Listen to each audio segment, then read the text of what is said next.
Hey writers, it's me, Karena Akhavein from Spalmorum. I am a writing coach and PhD in literature from Marin County, California. I host a writing group, and it's my mission in life to take you from aspiring writer to successful author. And how do I do that? I do that by giving you the information, inspiration, and motivation that you need to go from here to there. And I do it quickly in bite-sized, useful chunks. So don't forget to subscribe because there's so many fun videos coming your way. Let's get started. Today we're gonna talk about some really dangerous pieces of advice for writer's block.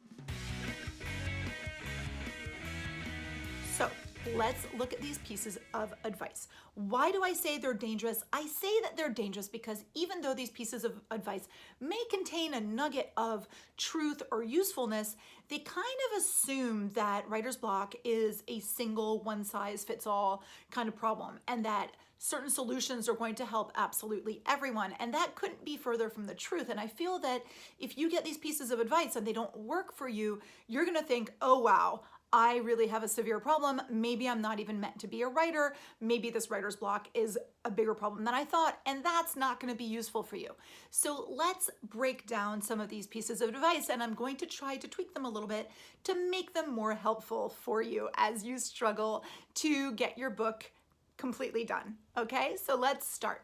The first piece of advice that I find a little bit dangerous is refuse to believe that writer's block exists. It does exist. It's a very real thing that affects people and prevents them from writing. So pretending it doesn't exist or acting like it doesn't exist or deciding that it doesn't exist without having a backup plan is not a great idea. There's a quote out there that drives me a little bit crazy. It's a quote by a writer called Terry Pratchett. Terry Pratchett says, "There's no such thing as writer's block. That was invented in California by people who couldn't write." I'm a little offended. I live in California. I think I can write. A lot of people in California can write, and I don't think we invented writer's block. So that is just not necessary, Terry. And I think it's not a great piece of advice or not even a great quote about writer's block because it doesn't make us feel any better at all. Number two, stop while the going is good. What does that mean? Stop while the going's good. It sounds like it would work. It's basically, okay, you're writing along, you're super happy, you're in a scene where everything's working, you know where your character's going, they're in the middle of this huge like fight or huge contest or something super dramatic. And the theory goes that if you stop right in the middle, right there, when you start again, you're gonna have that momentum still. You're gonna know exactly where it's going and you're gonna be able to get into the flow more quickly. Hello, I have done this before. Does not work because when you stop writing in the middle, you're stopping an enjoyable activity, which, hello, why would I punish myself? And when you start up again, you just don't have that momentum. It's impossible to have it. And you start to doubt what you have written down before. You've lost some of the ideas that you had. So either you're going to take down some pretty detailed notes on what comes next, or I suggest that you actually finish that fun scene and then actually reread it and have that launch you into that day's writing. I think that's a little bit more wise rather than stopping yourself at an artificial point. It's just gonna lead to frustration, it's gonna lead to disappointment. So rather than stopping while the going's good, stop at your appointed time or stop when you're happy with it, and then write down some notes, reread the good thing that you were excited about writing the next day, and then start writing from there. That's my piece of advice. Here's another piece of advice that I think is a little bit dangerous for writer's block. They say, oh, if you treat writing like a job, you won't have writer's block. And I beg to differ. I mean, a lot of us have had jobs that weren't particularly exciting and that we didn't love, that we weren't passionate about. So if you're treating your writing like a job, be careful of what that means to you. Some people say that treating it like a job means that you take it seriously, that you actually give yourself, goals that you should hit, that you actually sit down and do it for a specific amount of time a day. That's okay, but I mean, let's not forget that writing is a creative pursuit. Yes, the muse is not gonna be, flitting around for you to catch her at any given moment, and you have to pursue that inspiration. But I sometimes feel that you need to give yourself the flexibility that doesn't belong to an actual job to try to get the inspiration, get the motivation, and do your research that you need to do. So it needs to be a little bit more free and fluid. And again, don't suck the fun out of your writing, because that's a surefire way to get blocked up again. Here's another dangerous, not so much dangerous, but like not agreeing with piece of advice that I have seen. They say eliminate distractions, use a website blocker, block all of your incoming messages, block all of your emails. Okay, yes, to some extent, if you're getting Snapchats every 5 seconds, you're not gonna be able to write at all. However, I find that I really like to research things sometimes on the fly. Like I'll say, I'm writing a scene and all of a sudden I can't remember what this kind of tree is, or I'm writing a scene and I need to look at a map of some city. You know, there are a ton of examples out there, or I'm looking for some psychological, ailment that my character has. I mean, who knows? But I find that I like to be able to have the option to jump in and do some research. And also, I mean, you can't just shut yourself down. I have 2 kids, so I think to myself, if I shut off my notifications, what if something happens? And that kind of gets me a little bit frozen and a little angsty. So block all the needless notifications, block all of the, Instagram, you're not gonna die if you don't get the notification. You're not gonna die if you don't get that Facebook notification. These are things that are not essential. However, maybe emails and family texts and phone calls are something that you do not wanna block out during your writing time. And also the website blockers, I mean, I think that most of us are okay with, if we don't get some kind of a pop-up telling us to go on the website, we're not gonna just stop writing and look at something random or do some online shopping. That doesn't happen. However, having Google at hand for me is a great thing. But, we're all different. Again, as I said, writer's block is not a one-size-fits-all kind of ailment, and there's not a one-size-fits-all kind of solution to it, though there are some categories of solutions that we can be looking at in a more subtle and nuanced way. Okay, here's another dangerous piece of advice. A lot of people will tell you, use a writing prompt. If you're stuck, why don't you use some kind of writing prompt? And I have actually talked about this before in previous videos. I feel that writing prompts are a little bit playtime. They're a little bit exterior to what you're doing a lot of the time, unless you're doing real situational writing prompts that actually are in context of your book. I think that also doing a writing prompt, you then feel like you've taken up your writing time and you've, put in however much time that you do, yet you've not moved forward on your actual story. So I find that that can be a little bit of a problem. It kind of exhausts you and you start to lack motivation because you've now given all this energy and all this time and you're still not any further. Another dangerous piece of writing block advice is read a book. And that's great. I read a book as a reward for having written a lot, or I read a book to relax after, work or in designated times. But I think that if you start reading a book every time you have writer's block, first of all, you're gonna get very, very influenced by what you read. So whether you're getting influenced in terms of, theme or plot or style, be really careful, because I think that when you're suffering from writer's block, that's a really sensitive time for you creatively and psychologically, and you might be overly influenced by some of these books that you're reading. So I don't recommend doing that as a fix. I recommend doing it any other time.